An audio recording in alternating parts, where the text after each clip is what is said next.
Por mim, com minha orçamento, me tem conversação com o Guangdong Shenron, me tem conversação com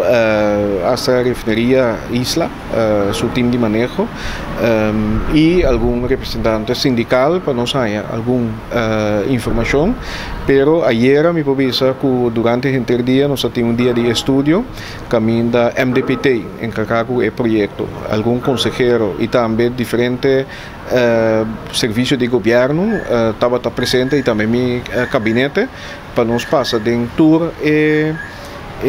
tema ng Heads of Agreement, Workforce Development, a parte fiscal para me nombrar algum, para nós ter update una nanta e também Kiko, governo, lo me se pack up urgentemente para o processo por seguir cana e se me noterá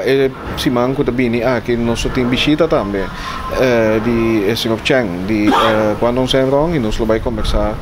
com ele também. Então é trabalho não seguro a comissão e eu que nós também vamos para acelerar o processo. Okay. Tu gostaria de esquema ou tem algum atraso mirando que está batendo eleição, etc, etc? Tu gosta praticamente de esquema e me tem visto que quizás certo coisa nós temos bem sincronizar mais meu e também organizar dentro do aparato de governo uma colaboração para assim isso um projeto magno caminho botinho vai atender com permite botinho atender com preparação de não sei não para trabalho botinho vai trabalhar parte de alojamento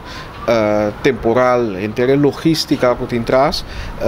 e me diz que tem preparação não acabou assim, pero nós vamos com para acaba de organizar essa aqui não para seguro de parte do governo nós está bom preparar para realizar e meter no projeto.